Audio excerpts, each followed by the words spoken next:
Oh, yan naman oh. Yung halos hindi mapasok yan ng aso. Itong kadugsong nito.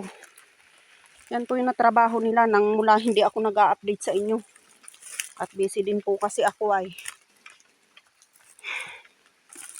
Hindi ako laging nakakaakyat dito.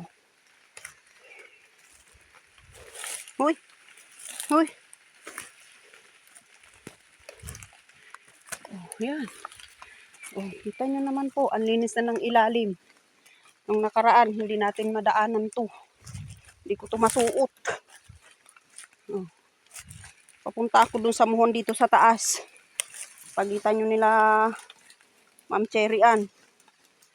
Itay, egin to eh. Kahoy bali. Ay, Lord. Ay, Diyos ko. Biyag din narigat. Nanay.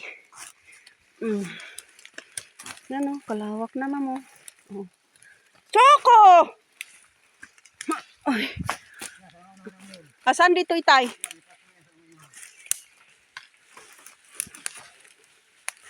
Saan po? Yun, ay ayun. Ayan na, itanim nyo. Oh. Itanaw po. Ano itanim nyo dito? Oh. Eto ma'am, yung mohon nyo sa pagitan. Taas na to ah. Tapos diretso na to pa ganun. Itong babaybayin pa nila. Pababa. Oh, yan yung muhon ninyo sa taas na pagitan nyo ni Cherry Ann yan.